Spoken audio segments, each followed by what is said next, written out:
Ok, 5, 4, 3, 2, 1 y comenzamos ya. Hey, let's talk about Social Security. Why is it so important for you to understand Social Security?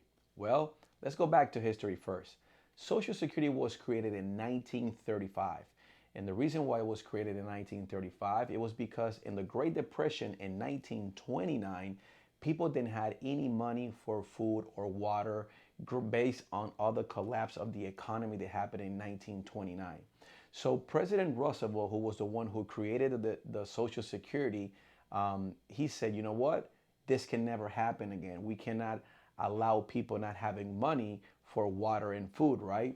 So he says, since we don't trust you because you don't know how to save money, basically that's what he said, we're going to start collecting a percentage of your income and we're going to put it in an account where you cannot touch it until you turn 65 years old.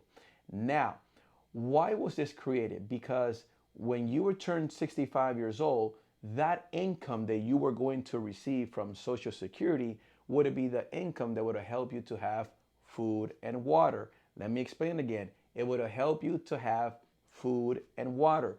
Not going to Puerto Rico and drinking pina coladas on your retirement, not going to a cruise and then just dancing and going to Hawaii and all this stuff. No, it was created for you to have income for water and food.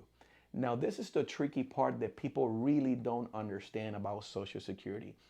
You see, Social Security was created for a different generation, which today, my generation is not the same of the one of 1935. We all know that, right?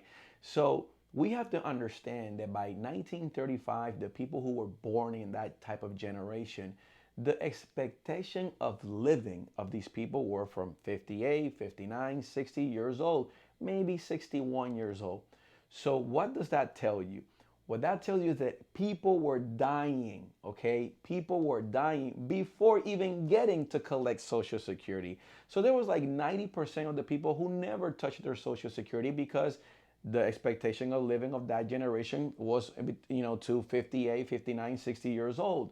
So obviously, even the President Roosevelt never got a chance to see his Social Security because he passed away. Now, when you start thinking about this, you're like, but what does that mean, Carlos? Well, this is important for you because when you're starting planning yourself for retirement and you're still thinking that you're going to be collecting a income at the age of 65 years old on this generation, you're wrong. Why is it you're wrong? Because the expectation of living of our generation now is between 90, 94, 95 years old. So we're not dying at 58, 59. I mean, come on, at 58, 59, people look like 40. That's what it is with technology, and all this, medicine and all this, health going on. You're living longer, okay? So, in order for you to receive Social Security, and obviously, the system doesn't collapse, the system has to create a software update, just like a computer, just like a phone. The Social Security Department has to create a software update. So, what do they do? Three things. Number one, they have to say, well, since people are living longer, we cannot be giving Social Security to people who are, getting to 65 years old anymore. So that's why from the next year, 2024, every single year till 2031, they're going to keep adding more years in order for you to collect Social Security. And it's going to be in my generation, I'm 42 years old. Well, for my generation, I'll be eligible to touch Social Security at age 74, right? Because when I'm turned 74, maybe I will look like somebody who's 60. That's just based what they're talking about, right? Which is really true. I mean, that's just what it is. Now, the other thing is that you have to keep in mind that when Social Security is telling you, like last week, Friday, they said that they were going to increase 3.2% on people who are receiving Social Security. People were just happy and they were like, wow, the government is doing great. They're giving us more money. Well, think about this. Inflation has been higher than 3.2%. So even if they would have give you 3.2% more on your Social Security, you will still be behind on the new cost of living. So that's why you cannot be having expectations that when you retire, that the only income that you're going to live, it's going to be based on Social Security. You cannot have that mentality.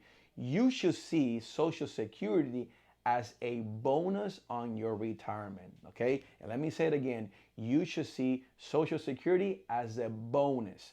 Why as a bonus? Because it's your responsibility to start using other financial strategies in order for you to get a healthy retirement.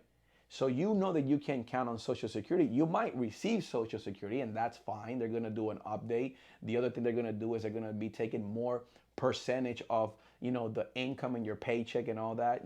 There's going to be some factors going on that they're going to have to change, and that's fine. But you won't be able to live the lifestyle that you want and retirement just receiving Social Security income. You have to start investing your money in financial strategy that can create income for life for you, but it could be a income created design of what you really need. So why am I telling you this on this video?